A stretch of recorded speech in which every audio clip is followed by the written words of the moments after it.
జగిత్యాల జిల్లాలోని వివిధ ప్రాంతాల నుంచి విచ్చేసిన మీ అందరికీ హృదయపూర్వకంగా తల వంచి నమస్కారాలు తెలియజేస్తూ పత్రికా మిత్రులకు కూడా ప్రత్యేకంగా నమస్కారాలు తెలియజేసుకుంటూ మరి నేను అనుకున్నా ఇక్కడికి వచ్చినప్పుడు మీరందరూ ఏమన్నా కొద్దిగా డల్లుగుంటారేమో అనుకున్నా, కానీ మీరు మాత్రం మా జగిత్యాలకు పట్టిన శని పోయింది మంచుకున్నట్టు బ్రహ్మాండంగా ఉత్సాహంగా ఉన్న మా తమ్ముళ్లకు చెల్లెళ్లకు పేరు పేరున అందరికీ కూడా హృదయపూర్వకంగా ధన్యవాదాలు.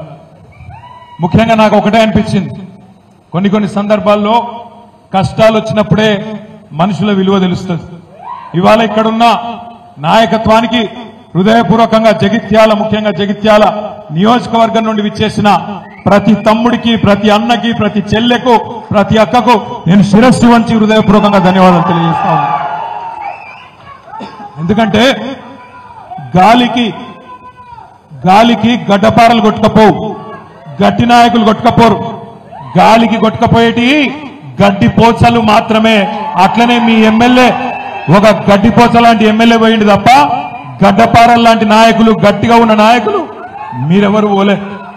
ఇవాళ ఒక్క మాట మీరు యాద్ చేసుకోండి, ఇక్కడ గెలిచిన ఎమ్మెల్యే మొన్న మీరు చేస్తే ఎమ్మెల్యే అయింది. ఆయన ఎమ్మెల్యే మీరు చేస్తే అయింది తప్ప మిమ్మల్ని ఆయన తయారు చేయలే.